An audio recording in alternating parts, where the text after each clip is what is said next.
Assalamualaikum warahmatullahi wabarakatuh. Hi everyone, my name is Muhammad Rafi Zikra from 12 Social One, and in this opportunity, I'm going to present the results of my work about analytical exposition in order to fulfill my English practical test course. As you can see on your screen, the title of my presentation is Don't Eat Sugar in Excess. So my talk is particularly relevant to those of you who very like sugar and those of you who still don't know how harmful is sugar if we consume it in excess. Next, my talk is divided into three parts.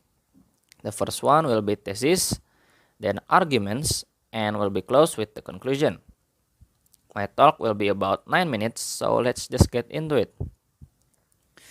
What do you feel after looking at this image? There is an ice cream pancake and a sweet martabak. Doesn't it delicious and tempting? If now those foods are in front of me, I will just eat them right away. But did you know that there is also sugar in our staple food? Yes, sugar also appear in some staple food that we consume every day, such as rice, bread, and fruit. Moreover, there is still also sugar in foods that are disguised as low-calorie foods, low-fat foods, and even in foods we often think healthy such as yogurt, salad with dressings, and smoothies. So it means sugars are very close to us because it appears nearly in all foods and drink. But what exactly is sugar? Sugar is a simple carbohydrate that becomes a source of our energy, and it is used to change the taste of sweetness in foods or drinks. Consuming sugar can indeed provide energy for our bodies. However, sugar can also be harmful to our health if consumed in excess. Moreover, the Indonesian Ministry of Health has also set a daily sugar consumption limit of 50 grams or the equivalent of 4 tablespoons. Is sugar that dangerous? Then why is sugar dangerous for us? The first reason, sugar is the main cause of dangerous disease such as obesity and diabetes. First, obesity or being overweight is fueled by sugar because foods with sugar usually have lots of calories but no nutrients. In addition, foods with sugar are also less filling, so they tend to increase our appetite and then increase our weight without realizing it. Then, what happens if you are obese? Obesity shows that our bodies have excess fat, and excess fat in our bodies can lead to complication of other dangerous diseases such as stroke, respiratory problems, and even diabetes. Meanwhile, sugar can cause diabetes because of fructose. So, two major components of sugar are glucose and fructose, and the cause of diabetes is excess fructose. Excess fructose from sugar can increase the risk of fatty liver, inflammation, and insulin resistance.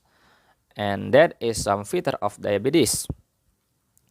And then, if we have diabetes, our body cannot convert foods into energy that is needed by the whole body. If our body can't convert foods into energy, our blood sugar and other important organs will be disturbed. And that can cause serious complication in our body. And if not treated strictly, severe diabetes can also cause death. In addition, the condition of people with obesity and diabetes in Indonesia is very worrying. Let's look at the data. Obesity in Indonesia. The chart is in the right one. So, based on the data from Riset Kesehatan Dasar in 2007, the prevalence of obesity in Indonesia reached 10.5%. 5 years later, in 2013, that number increased to 14.8%. And the number increased again based on the latest Riskesdas data in 2018, which showed 21.8% of the population was obese. If this continues, researchers predict obesity rates in Indonesia can reach 40% by 2030, which means that every 1 out of 2 adults in Indonesia will be obese.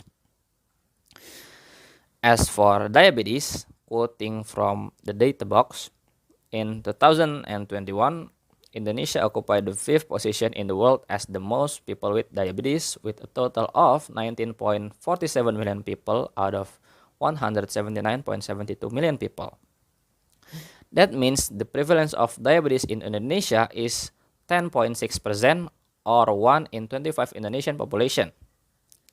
Experts also say that diabetes in Indonesia will also increase to 16.7 million patients in the year 2045. Okay, let's move to the next reason.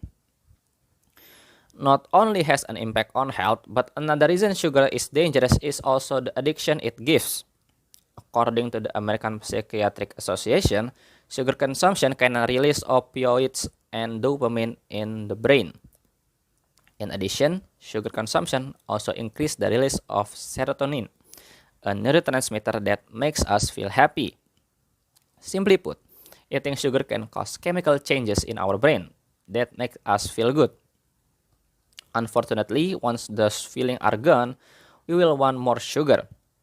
Plus, the consumption of sugar that doesn't make us full also increase our desire to consume more and more sugar. Then, are we already aware of the daily sugar consumption limit? As I mentioned earlier, in Indonesia, the daily sugar consumption limit suggested by the government is 50 grams, and every 4 grams is equal to 1 teaspoon. Not just aware, we also have to start calculating all of our daily consumption, especially sugar. And one of the easiest way is to check the nutrition facts of every packaged food or drink that we consume. We also have to know how to read the nutrition facts because the content information is written based on serving size. And here I have an example how to calculate sugar in a drink. In this example, I use teh botol Sosro. First, take a look at the serving size and serving size per bottle. So serving size is the weight of one serving, and the number of serving means the amount we should consume in a day. So it is not directly consumed in one meal. Next, search the component that you want to calculate. Since we just want to count the sugar, so just look at the sugar part, and the amount of sugar is one serving is 16 grams. And then multiply with the number of serving size per bottle. Since the total serving size is 2 servings, the total sugar we consume for one teh bottle is 32 grams. And that amount is more than half of our daily sugar consumption limit, which is 25 grams. While sugar intake can also be obtained from other foods. So let's be more selective in choosing what we consume. And also we need to understand some related things such as recommended dietary allowance, daily value, and other nutritional content that must be limited and fulfilled.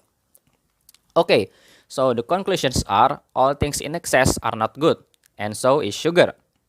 You can feel the benefits of sugar if you consume enough. If sugar is consumed in excess, it is certainly dangerous because it can trigger obesity, diabetes, and even death if it is severe. Psychologically, sugar consumption can also make us addicted. Moreover, it can be exacerbated if we don't care about the amount of sugar we consume every day. And from many ways to prevent excess sugar consumption, one of the easiest way is to start calculating our daily consumption, especially sugar. And of course, there are many other ways to prevent excess sugar consumption.